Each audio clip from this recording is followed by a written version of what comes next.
Happy Monday, everyone. I just got done with my calls for the day, and man, I am feeling tired. I don't know if anyone else is out there feeling like this, but with the ongoing pandemic and the third wave that we're in the middle of, and the election coming in next week, I am really feeling it. And I just wanted to put that out there.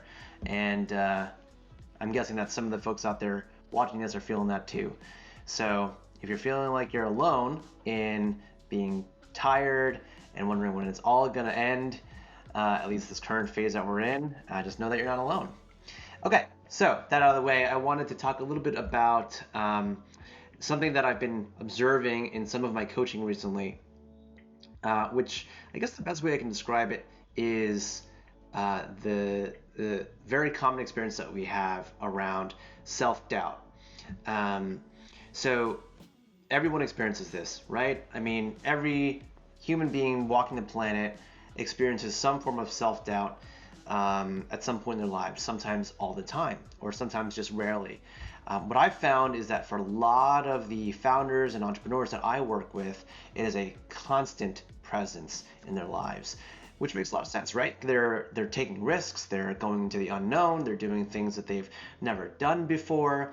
So there's essentially an infinite number of opportunities to stop and say, do I know what I'm doing? Is this going to go well? Is this all going to fall apart?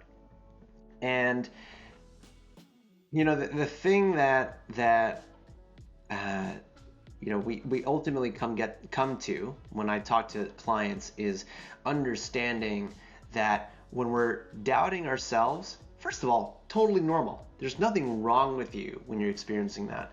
But the second thing that's important to understand about that voice that's telling you things are going to go wrong, or you don't know what you're doing, is that you don't have to listen to it. Um, and that's not to say you should completely ignore it. I think that there's value in what that voice is trying to tell us. It's trying to keep us safe. It's trying to make sure that we're feeling prepared. The problem comes when we are allowing it to paralyze us, when that self-doubt is actually preventing us from taking action, action that we could be taking, assuming we've done the necessary amount of preparation and research and so on and so forth. And so what I found to be helpful when dealing with self-doubt is first recognize that it's there. Sometimes we don't even know that it's there and it's operating beneath the surface and we're just feeling stuck for unknown reasons.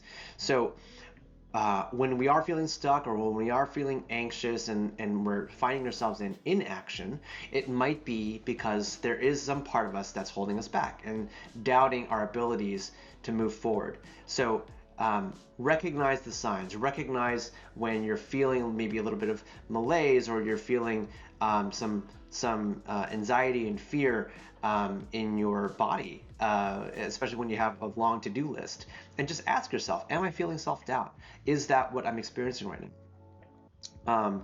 And the second thing I would tell you is give it some space, let it breathe, let it talk. It's actually okay to have it articulate itself, and for you to tune into the message that it's trying to share with you.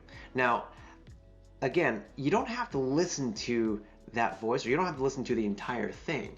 Just understand that that doubt is there for a reason. It's trying to keep us safe. It's trying to keep us free from harm.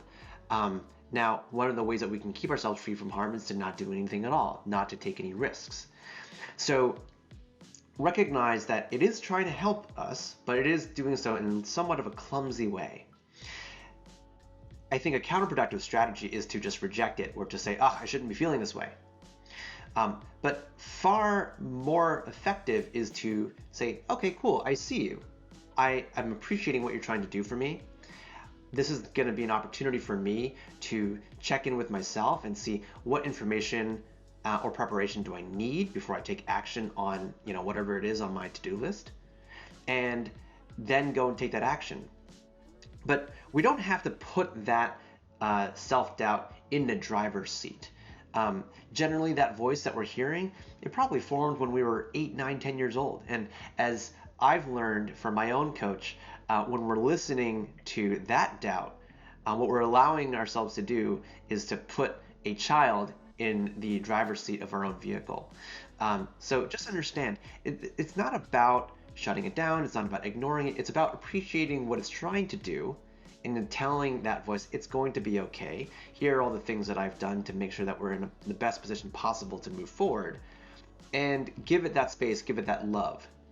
And I think if you do that over time, you'll find that that voice doesn't necessarily go away, but becomes much more manageable, and it becomes easier for you to recognize when it's coming up. So again, the point isn't to shut it down, it's to actually regulate that experience that we're having internally so that we can move forward with action in a conscious way. So hope that is helpful. It's just something that's been coming up a lot in my own practice, and I wanted to articulate that a little bit out there for the folks watching here. So thanks for watching, stay tuned for more, and hope you guys have a great week.